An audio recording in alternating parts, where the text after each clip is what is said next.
باوجود بھی جو خسارے میں آ سکتا ہے وہ کون سا شخص ہے؟ دیکھو ایصال کرتا ہے، بیٹا ایصال کرتا ہے، لیکن وہ ایصال اس کا فائدہ مند نہیں ہے. وہ کون سا بد نصیب ہوگا؟ جس کی دنیا میں قرض رہ گئی ہو، جس کی دنیا میں قرض رہ گیا ہو، دوسروں کا امانت اس کے پاس رہ گیا ہو، اس کے لیے وہ خود کر لے ایصال یا اس کا بیٹا اس کے وارث اس کے لیے ایصال کرے، وہ جائز نہیں ہوتا. اللہ ایک ہے، اس کا جو امانت دوسروں کا بچ گیا ہے اس کو واپس نہیں کیا جاتا. قرآن میں جب آپ پڑھیں گے سورہ نساء سورہ نمبر 4 کی آیت نمبر 58 میں 58 میں اللہ تعالیٰ قرآن میں فرماتے ہیں لوگوں کی امانت واپس دے دیا کرو، لوگوں کی امانت واپس کیا کرو، اگرچہ واپس نہیں کریں گے تو آپ پکڑے جاؤں گے.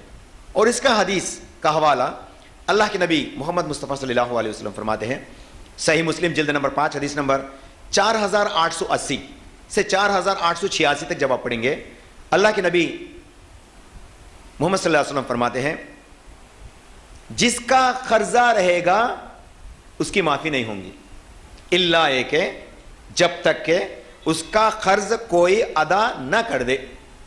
اور قرض ادا کرنے کے لیے وارث ہی ہونا ضروری نہیں، کوئی بھی ایمان والا اس ایمان والے کے قرضے کو اس دنیا میں ادا کر دیتا ہے، یا قرضہ لینے والا یا قرضہ دینے والا اس قرض کو معاف کر دیتا ہے. یہ دونوں شکل جائز ہیں، یہ دونوں شکل اس کی گنجائش بنتی ہے، دونوں جائز ہو سکتے ہیں. لیکن اگرچہ دونوں میں کسی ایک کو بھی نہیں ہوا تو یاد رکھیے یہ شہید کے لیے بھی جائز نہیں ہے. اللہ اکبر.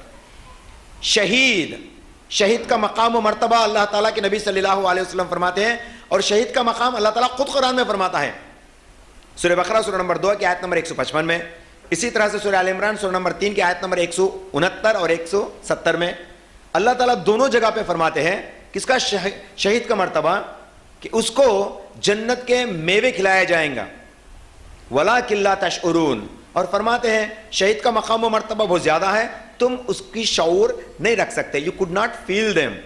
تم اس کو فیل نہیں ہو سکتے، اتنا بڑا مقام ہے شہید کا. بولے لیکن اتنا بڑا مقام ہونے کے باوجود بھی اگرچہ اس شہید کا کچھ قرضہ رہ جاتا ہے تو یاد رکھیے اس کی بھی مغفرت نہیں ہوتی.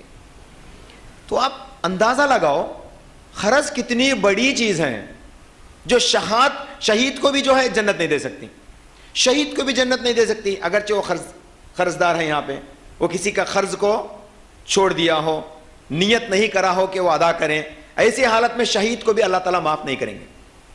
کیا کتنا بڑا مقام و مرتبہ شہید کا. پھر اللہ کے نبی صلی اللہ علیہ وسلم فرماتے اس کو معافی نہیں ہوگی. تو یہ حدیث میں فرماتے ہیں 4881 سے 4185 تک اللہ کے نبی صلی اللہ علیہ وسلم کے پاس ایک شہید کا جنازہ لایا گیا. نبی کریم صلی اللہ علیہ وسلم سے کہا گیا کہ یا رسول اللہ یہ شہید کا جنازہ ہے. اللہ اکبر. اور وہ شہید کون ہے؟ مشہور و معروف ہستی ابو جابر رضی اللہ تعالیٰ عنہ. ابو جابر عبداللہ ابو جابر. ہمیں جابر بن عبداللہ کا نام تو احادیث میں سن کے رہتے. حضرت جابر رضی اللہ تعالیٰ عنہ کے والد حضرت عبداللہ رضی اللہ تعالیٰ عنہ کے تعلق سے حدیث آتی ہیں. ان کا بھی ایک واقعہ تھا. اللہ کے نبی صلی اللہ علیہ وسلم کے پاس عبداللہ کا جنازہ رضی اللہ تعالیٰ عنہ کا جنازہ لایا گیا. اللہ کے نبی صلی اللہ علیہ وسلم فرماتے ہیں جابر کیا اس کا کوئی قرضہ ہے، اس کی ذمہ داری تو کیا لے گا؟ تو جابر رضی اللہ تعالیٰ عنہ فرمانے لگے یا رسول اللہ میرے 6 بہن ہیں، ان کا بھی ذمہ میں لیتا ہوں کیونکہ میرے والد نے وصیت کر رکھی ہے، اور ان کا قرض جو ہے اس کا بھی ذمہ میں لیتا ہوں. بولے کا مطلب ان کا بھی قرضہ ہوگا. تو پھر اللہ کے نبی صلی اللہ علیہ وسلم آگے بڑھتے ہیں اور نماز جنازہ پڑھاتے ہیں. اور اللہ کے نبی صلی اللہ علیہ وسلم کا ایک معمور تھا، ایک عادت تھی، جب کبھی بھی کسی کا جنازہ پڑھانے کے لیے جاتے ہیں تو سوال کرتے ہیں کہ اس میت کا کیا کسی کا قرضہ باقی ہے؟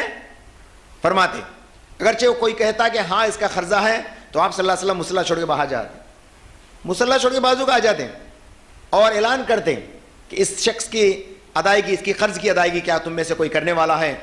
تو صحابہ کرام رضوان اللہ عنہم اجمعین میں سے کوئی آگے آتے فرماتے یا رسول اللہ اس کا کوئی وارث نہیں ہے لیکن اس کا قرضہ ہے تو میں ذمہ داری لیتا ہوں کہ اس کا قرضہ میں چکاؤں گا. فوراً اللہ کے نبی صلی اللہ علیہ وسلم لبیک کہتے ہوئے جو ہے جنازہ پڑھا لیتے. اللہ کے نبی صلی اللہ علیہ وسلم اس احادیث مبارکہ سے جو صحیح مسلم کے 6 احادیث ہیں کیا نشاندہی کرتے ہیں؟ قرض سے بچو، قرض آپ کو جنت سے دور کرے گی. ایسا قرض جو آپ ارادہ نہیں کرے کہ ادا کریں، ارادہ نہیں کرے کہ ادا کریں، چھوڑ دیں گے، قرض لے لیں گے، اپنا کام گزار لیں گے، لینا واپس دینے کا تو دور کی بات بول کے سمجھیں گے، تو ایسا بڑا نقصان پانے والا شخص ہو جائے گا. اسی لیے قرض سے بچنا.